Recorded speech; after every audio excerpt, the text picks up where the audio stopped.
Customer Experience for Stock. Y ahora vamos a charlar con Fred REICHHELD, que es miembro y fundador de Bain & Company. Fred, thank you very much for being here with us. My pleasure. Tell me, from the publication of your famous article, the one number you need to grow in Harvard Business Review until today, what is your balance regarding the use of the NFPS system in organizations? Well, I'm very pleased to see that so many people are starting to use Net Promoter. However, I'm a little bit disappointed at how poorly most companies are applying it. I think they have forgotten the underlying philosophy that is the foundation of Net Promoter. And that foundation is that the purpose of a great business is to enrich the lives of customers. And the way that you can make it a great place to work, the way that you can make a business a wonderful return for investors, is to make sure that the underlying purpose is never forgotten. It's to solve customers' problems and to make them happy. And too many times NPS has turned into a score, a KPI, that then is not inspiring at all for the employee. It's just one more way to get in trouble. So they start finding ways to make the score go up, when in fact, the score is just a learning aid to help you understand and interpret verbatim comments and explanations. The real goal is not a 10. The real goal is to treat a customer so well that they come back for more and bring their friends. Okay, so you said you are disappointed, and you told a little bit about this, but what are the main mistakes organizations usually make? This of seeing, maybe see the NPS as a more as a any number are not the main maybe thing to look.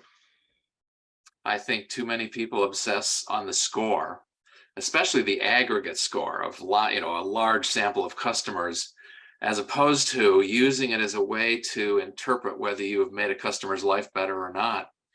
And then they exacerbate that problem by linking the score to frontline bonuses and or performance KPIs.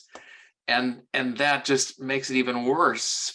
Instead of caring about getting as much feedback from customers as we can and learn how to serve them better, we're really just trying to find technical ways to make the score go up, irrespective of whether that is really leading toward more loving care for your customers. It's like companies seeing this as another index or another number instead of a tool for make better companies. Correct. Great businesses, great leaders help their teams lead great lives of meaning and purpose by helping them, inspiring them, and then supporting them so that they can enrich the lives of their customers, and then build systems that let the company and the people know when they've earned those standing ovations, so they get the right recognition and the right rewards. But this notion of purpose of a business is to treat customers right. We just haven't built the measurement process there. Andy Taylor, the longtime CEO of Enterprise Rent-A-Car, which has grown into the largest car rental company in the world, he says, Fred, accounting doesn't help you measure the most basic flywheel that drives economic prosperity. Customers coming back for more and bringing their friends is the key, and accounting does not measure that. And it kind of hides that basic truth of what's underpinning a wonderful business. There's a concept that is called earned growth, and why is it so important, and how can you start to measure its components, even if you as a company are not all the way in? Because sometimes companies think they need to have everything resolved and then start. Yeah, I have been preaching to companies around the world to stop linking NPS scores to individual frontline bonuses, and I've failed for the most part. People just they've ignored that, and I see that they need something for holding people accountable. That's a legitimate need. What they're not willing to address is you can't do it with a survey. It's just too soft, sampling, low response rates, cultural differences in how different people score. It just makes it really inappropriate for these purposes. So the only way to solve that was the right kind of metric, an accounting metric. So I invented this notion of earned growth. I describe in Winning on Purpose the need for it, but also very carefully how to calculate it. And it's a simple idea. Just as I said, Andy Taylor, the only way to grow a great business is to treat customers so they come back for more and bring their friends. Well, that's what earned growth measures. How much of your growth is coming from repeat business and referrals from existing customers feeling the love? And that earned growth for a great business can be more than 90% of the total growth rate. For a typical business, we see, less than half of the growth is earned. Most of it is bought. It's synthetic, which makes it very risky, much lower profitability. And it's a signal that that's not the kind of company that I want to work for or invest in. I was listening to you, and I was thinking, like, even with all the technology and all the global economic and everything we have here, still the word of mouth and referral is the best way to grow a business and to the success of a company. Yeah, and earned growth has two components: the back for more.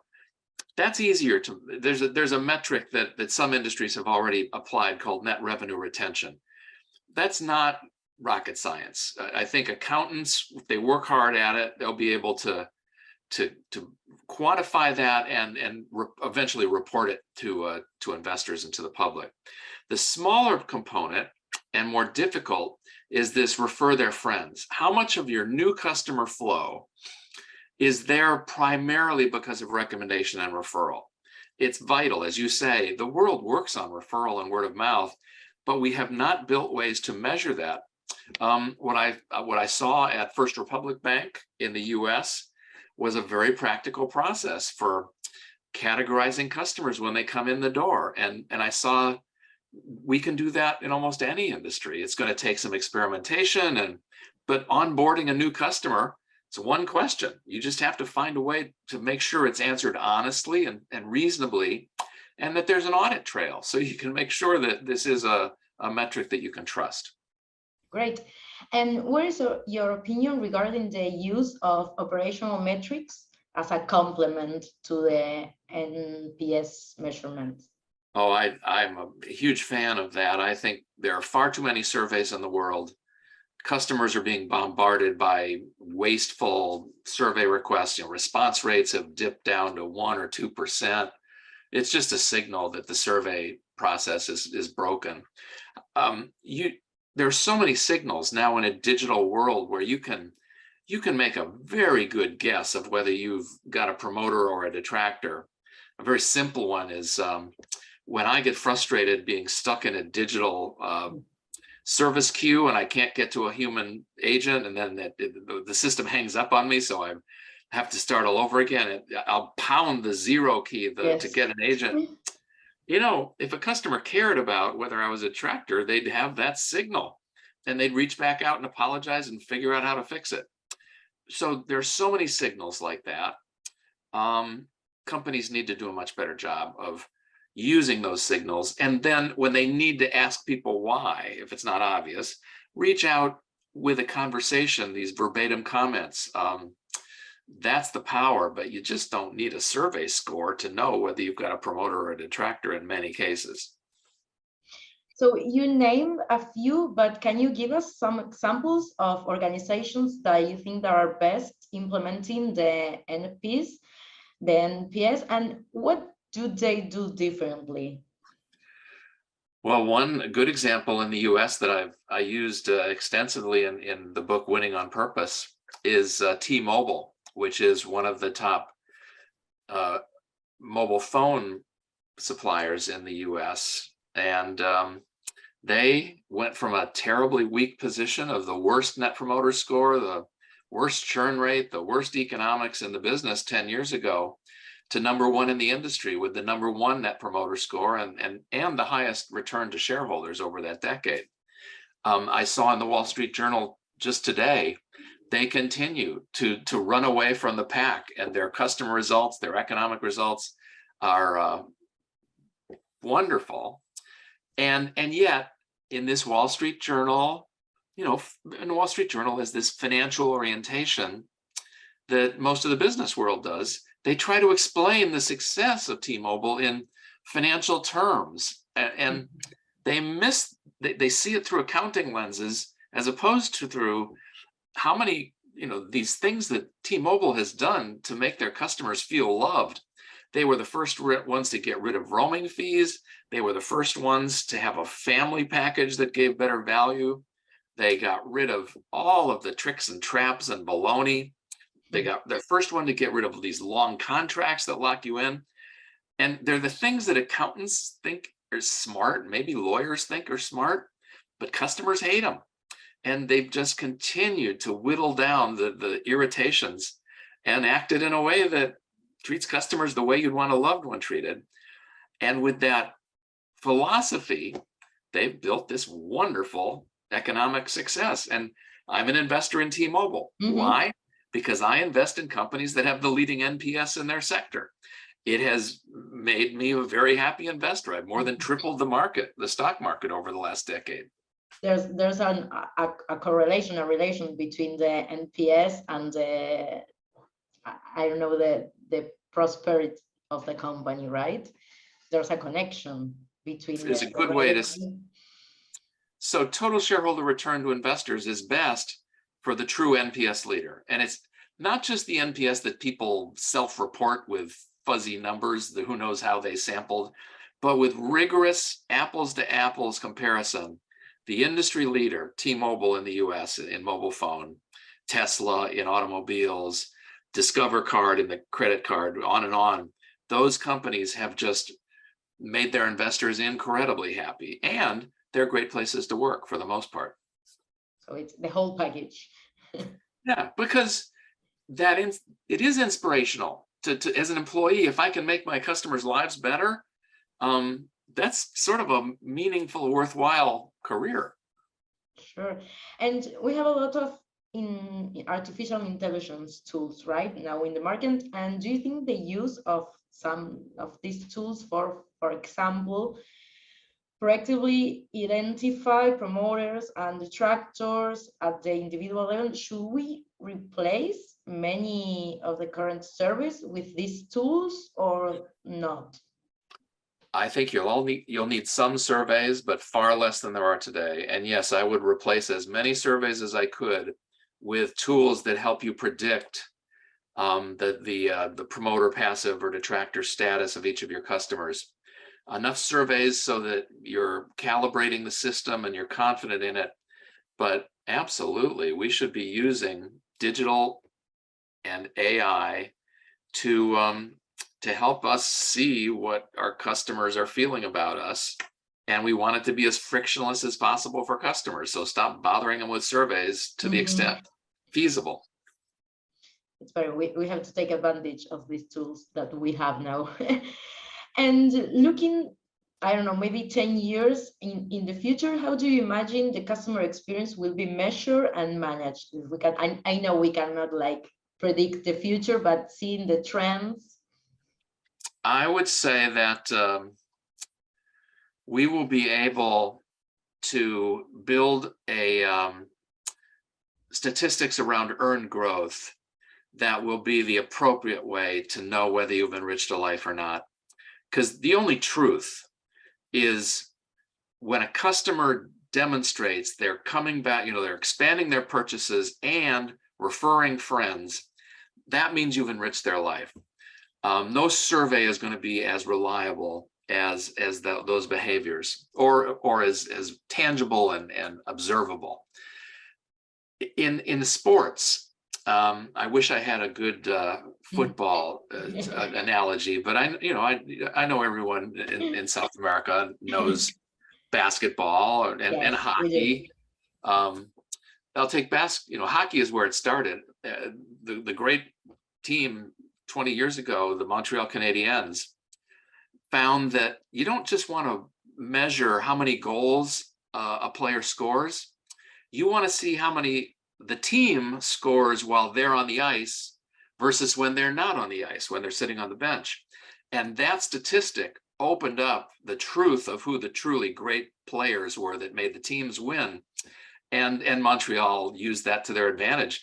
Then it came over to basketball, where there are, instead of just looking at how many people, how many points you score for each player, they look at points differential. When you're on the floor, how many does your team score versus the competition? So it takes your defense, your offense, your whole team impact. And that's how they pay players. That's how they draft players. You know, it's just opened up a whole. That same thing, I believe, is going to happen in business, where when you touch a customer, whether you're a customer service rep or a sales rep, their earned growth outcome, you know, are they coming back for more and bringing their friends or not, is going to turn into a points for, points against. And that is going to be the evolution of how we keep track of whether, when you touch a customer, did it make it better or did it diminish it? It's multidimensional. Yeah. Great, Fred. Well, thank you very much for your time. I don't know if there's anything more you would like to add or tell us. Yeah, I would just say that we really have a duty as business leaders to help our teams lead great lives of purpose and meaning. And it doesn't mean that my job is to make my people happy. I think only customers giving them standing ovations is the only way to make teams really happy in a sustainable way. But our job is to help inspire them to enrich customer lives and really measure progress on that. And when the business is doing something, a bad profit policy, like overcharging for gasoline to refill the tank of a rental car, or, you know, account fees that are tricky and fine print, we have to push back as leaders and as employees. We have to encourage a culture that always says, what's in it for the customer? Why is this change? Why is this priority going to help us sustainably enrich more customer lives? Because if it doesn't do that, it's not going to be a winning strategy, and it's not going to reflect well on me as a team member. Customer centric, but not only the customer outside the company, the one inside too. That customer centric is it's a techie word. I would say love. If there's we want customers to feel loved. When you can treat people the way that you would want a loved one and your family member treated, it creates an energy that you know you're doing the right thing, and that's what makes it a great place to work. And I think what needs to change is that change in mindset and what our duty as leaders should be. Fred, thank you very much for your time. That was really interesting. We are really thankful for having you here with us. Thank you. It's been my pleasure. Thank you.